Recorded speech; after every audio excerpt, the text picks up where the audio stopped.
So we have the integral of 2x plus 3 over x to the 4 plus 5x squared plus 4. We can rewrite that as 2x plus 3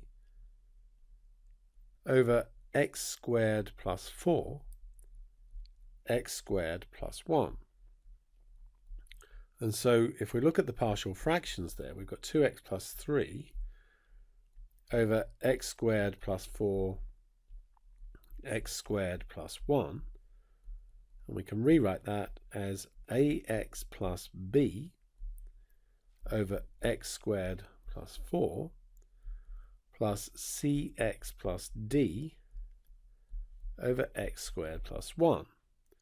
Going clear of fractions, 2x plus 3 is going to be ax plus b x squared plus 1 plus cx plus d over x squared plus 4. Now, getting the constants from here is not straightforward. So I'm going to work through it, and if you spot a better way of doing it, then please feel free to let us know. So if we look at the x cubed coefficients, we've got nothing on the left, and on the right we would have a plus c. And of course that means that a is equal to negative c. We'll use that shortly. If we look at the constants, then on the left we have 3. On the right we are going to have b plus 4d. Probably should number these. Let's call this one 1 and this one 2. And we've got 4 constants, so we probably need 4 equations. So let's go for x equals 1. If x is 1, the left-hand side becomes 5. Now this would become 2, and this would become 5. So we would have 2a plus 2b plus 5c plus 5d. Let's call that one 3. And if we have x is equal to 2, then that's going to be 7 on the left hand side.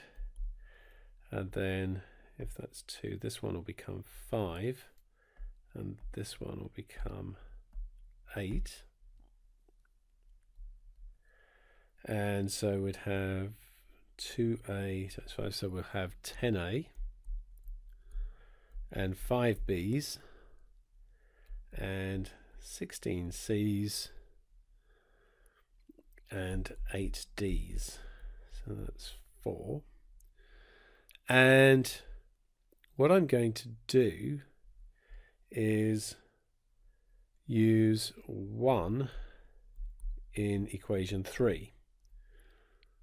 So if we do that, we know that a is negative c, so that's going to give me 5 is 2b plus 3c plus 5d.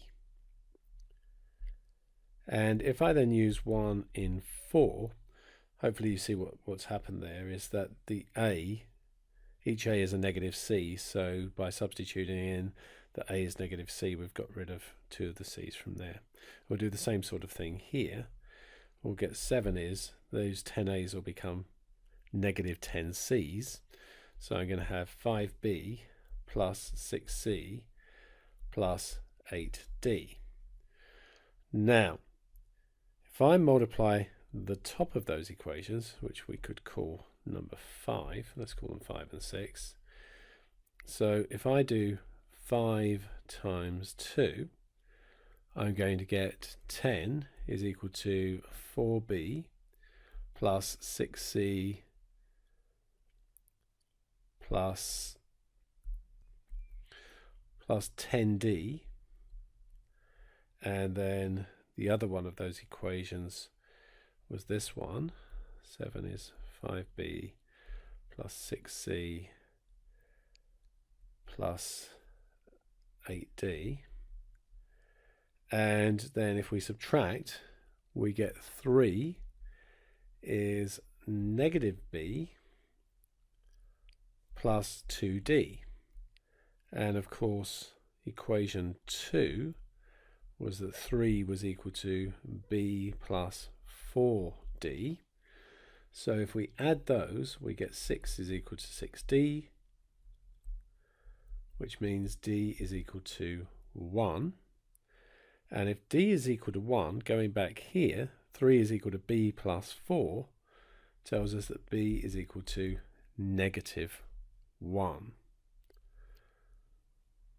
Okay, so what I'm going to do from there is go back to 5.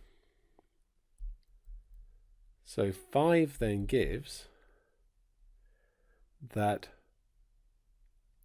5 is equal to negative 2 plus 3c add 5,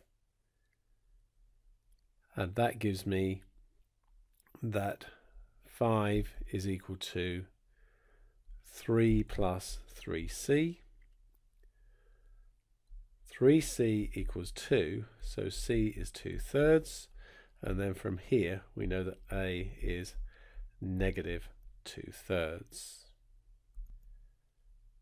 And now what I've done is I've taken those values and substituted them back into our partial fractions here. So this is what we're going to try to integrate.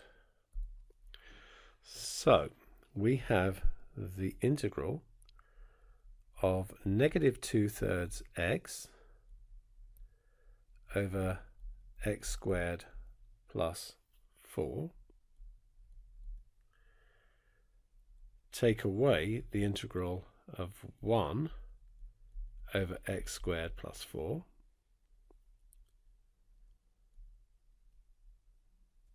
Of course, this would be a plus here. I don't know how I messed that up, but that would be plus 2/3 x over x squared plus 1, and plus the integral of 1 over x squared plus 1. So with this one here, let's make that negative 1/3. The integral of 2x over x squared plus 4. Take away the integral of 1 over x squared plus 4. I don't need to do anything with that. With this one here, let's make that 1/3. The integral of 2x over x squared plus 1. And this one here is just 1 over x squared plus 1 dx. So top is the differential at the bottom, so what I've got here is 1/3 log x squared plus 4. Here I've got, it's going to be a half of arctan x over 2. Then I'm going to have 1/3 log x squared plus 1, and finally I'll have, it will just be 1, it will just be arctan x plus a constant.